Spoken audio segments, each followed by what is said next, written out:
gouvernement Amadou Ba man lan moo fi bees vraiment lan moo fi bees ñu demoon dikk lan moo fi bees foo xamul Amadou Ba ñëpp xam nañu Amadou Ba je suis désolé on connaît Amadou Ba on le connaît très bien d'ailleurs parce que ñun temps Abdoulaye Wade fii la ñu fekk ak lépp mu nekkee DG on le connaît très bien nit ko am ambition ay ambition am capacité nag de se battre mais pas frontalement am capacité aussi de nuisance am capacité tamit yàq pour plan de carrière am looluy dëgg du xeex yow frontal de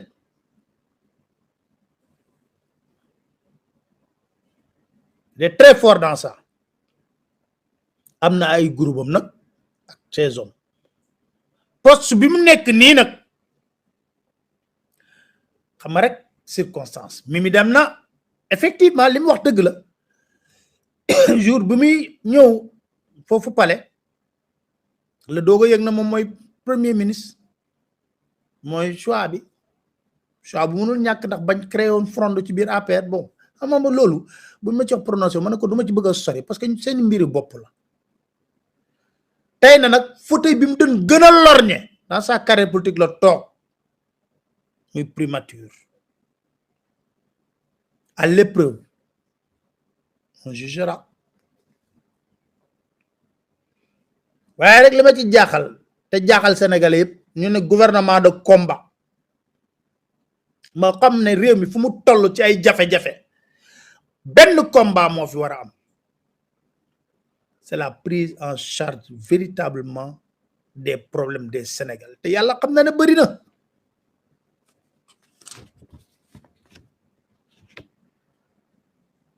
te mais lan ngeen nar a gis ministre yoo xam ne bu ñu demee ci plateau télévision yi dañuy rivaliser insolence invective insulte contre Sonko et contre l'opposition de manière globale loolu nga fi gis de li lay war a suuli sagal leen président Macky Sall bokk boo leen toogee ci plateau télévision yi xool leen bu baax li ma leen wax ministre rek leen di woo du toog ku nekk yor département bu am solo mais du benn dossier la ñuy wax ci seen département boobu soxal askan bi oui donc fake news victimisation manipulation politicienne wax ñu loolu yaa yor commerce bi foo toll ci wàññi njëg yi tourisme bi yaa ko yor dan mooy politique ba ca nekk boo demee fii Cap Skirring hôtel yëpp a ngi tëj est-ce que état bi am na benn politique bu leer par rapport à ça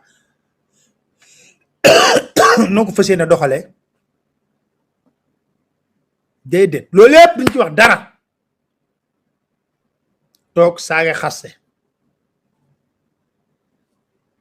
ministre yi fexe leen ba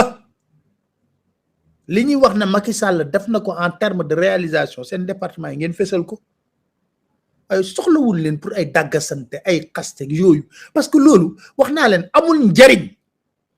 yàgg da ngeen a saaga xaste def naa loolu sax moo baax man de suñu classe gi moo ñu jig parce que daf ñuy gën a yokk les insultes n'ont rien réglé en politique Barth fii la leen toroxal Sonko toroxal leen fële kon boo leen continuer di saaga roy leen d'ailleurs c'est ministre bu kii boo xam ne dama koy faral di wax je ne le connais pas aw moom benn relation Amadou Hott qu'on l'aime pas xool leen bu baax li ma leen wax te xool leen seen plateau télé yi était l'un des rares ministres bu doon ñëw toog wax ci département comme nag nan moo ko jotaleeg saa waay ba mu teqalikoog moom mais il était un des rares ñe bu amee lu xew la par exemple élevage yaa ngi koy dégg toujours bu ñuy wax affaire tabaski ak affaire yooyu agriculture période boobu nga koy dégg donc c'est ça il faut que les gens puissent revenir sur l'essentiel. Amadou Hott faisait partie comme des ministres qui venaient sur le terrain xam nga fu mu nekk sax moom damay jeexal nag ci kaawu Aminata Touré damay dégg nit ñi di wax ne liñ ko joxul présidence assemblée nationale moo tax muy wax loolu mais dama jàpp ne seede dafa am solo honnêtement xam naa ko ay at troisième mandat monsieur d'accord fësalu ko woon nag di wax fësaloon na ko comme ñëpp monsieur d'accord loolu moom dama koy seedeel par contre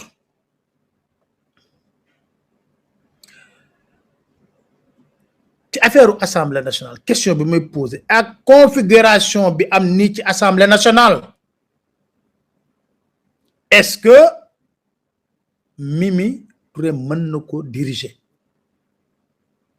parce que bëri na ay contentieux yu bare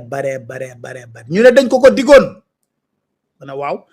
mais contentieux yi muy traîner ak waa PDS waa Yewwi ak yooyu est-ce que dinañ am assemblée bu dal parce que assemblée bi du 130 députés ñoo majoritaire de 82 83 dafa tembo la def et Mimi est-ce que dina mën a diriger assemblée bi nii question la bu may posé wu ginnaaw si loolu nag lenn lañ mën a reprocher président Macky Sall ci combat bi mooy man su ma toogee digle lii na dama la koy jox ma dem te man maay séddale te foofu nag bu fi kenn jooy ñoom ñoo toog jox carte blanche Macky Sall ñoo toog jox carte blanche Macky Sall da ngay assumer yaa ko jox ci conférence des leaders jox ko biir APR na ko falal ku la neex moom mu dem apprécier situation bi aussi ne Mimi peut-être digoon naa ko assemblée nationale mais ni assemblée nationale bi tëddee nii est-ce que